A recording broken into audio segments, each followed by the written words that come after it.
Before we can talk about the pirate funnel, I need to talk about the growth marketing prerequisites, value proposition and persona.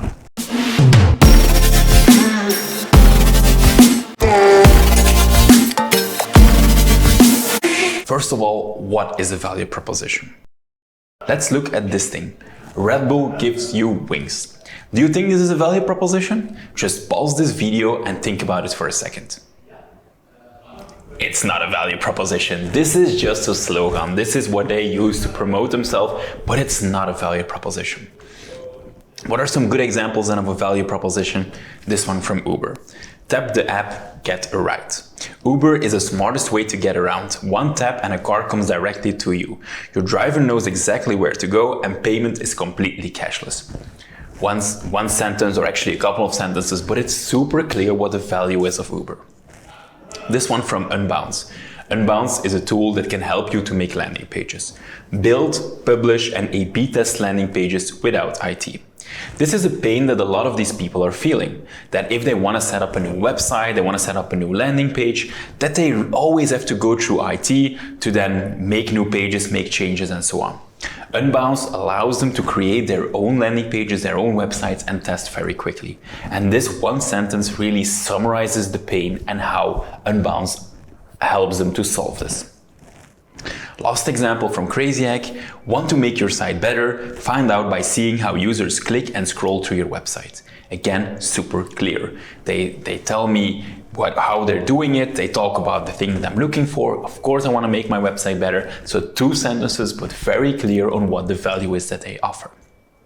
So what you need to do with value propositions? Well, you need to try to describe the pain or challenge that your prospect is facing and the value that you offer to solve it.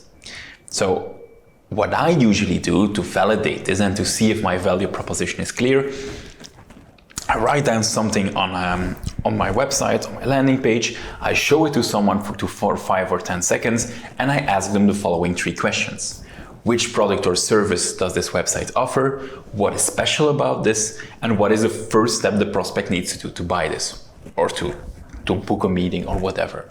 So if it's clear, then congratulations, you have a great value proposition. It's clear what you're offering. If it's not, then you're just wasting money.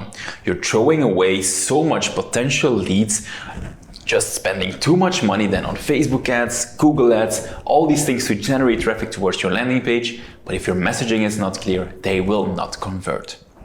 So very essential, try to test multiple value propositions and find out which one is working the best for you.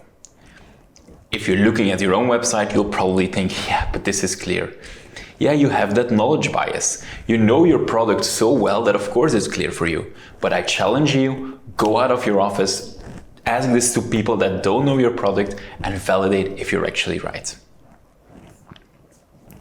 Some tooling that you can use to check out if this is something that's good or if this is valuable or this should be improved is on one hand Usability Hub. With Usability Hub, you can do this 5-second test with strangers on the internet. You can select the different selection criteria to make sure that it's a bit aligned with your target audience. Ask them these 3 questions and within half an hour you will get 10 people that responded on these questions. If you then take their feedback, iterate on your landing page or your website and then try out a new version, then in a couple of hours you can have a super clear value proposition that is clear for people that don't know you. If you want to experiment on your own website and you want to really test if it makes an impact on the conversion rate, if people would more likely to click on different buttons, then try out Google Optimize. With Google Optimize, you can make small adjustments in your website and then measure the impact of these different changes. So that was value proposition. Next growth marketing prerequisite is your personas, your target audience. So who is your ideal customer? You really need to make sure that you understand that. So what we do is that we have these 4 steps that we take to make sure that we can design our ideal persona. First of all, we're going to collect data. We're going to collect as much knowledge about our users as possible. So we're going to do some social listening. We're going to be present on Facebook groups, on Reddit communities. We're going to read the reviews of our competitors to really find out what is it that they're struggling with? What are their interests? What are they talking about? To make sure that we understand what are What are they busy with? What is interesting for them? And what should we how could we describe them? Next is that we're going to try to interview our customers. This is something super, super powerful. Even if you only have 5 customers, try to call them, try to have a meeting with them and ask them some questions. If you explain them that you do this to make the product better, also for them, then they will be very, very happy to help you with these questions. Well, ask them, why are they using the product? What convinced them to buy the product? Which channels or tools do they use, do they read today, so that you know where is their attention and how are they consuming information. If you have this info of your best clients, then you can use this to then describe your ideal customers and find out what is actually the best way to reach them.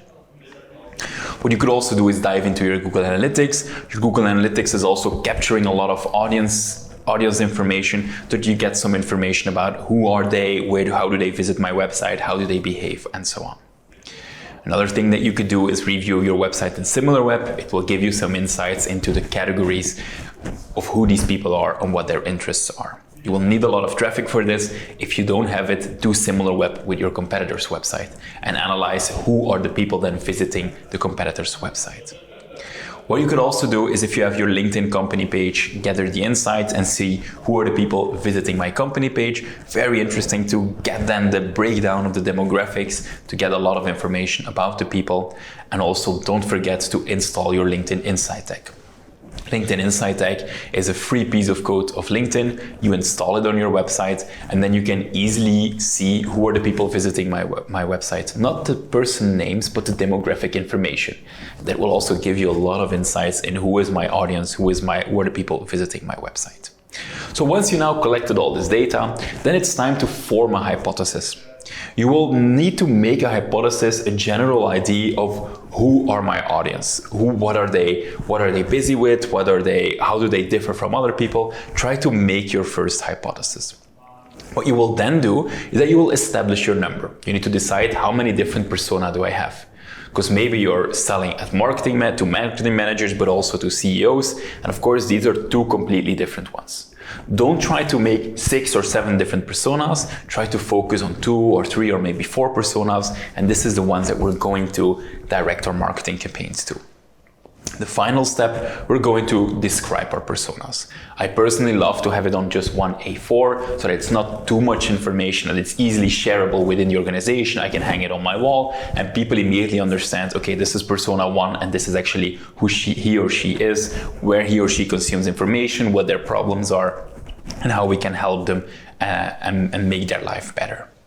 This is, for example, a persona that I described for a B2B SaaS tool, and then it gave me all the information I needed to actually make sure that my campaigns are targeted and relevant for this target audience. This was Prerequisites for Growth Marketing.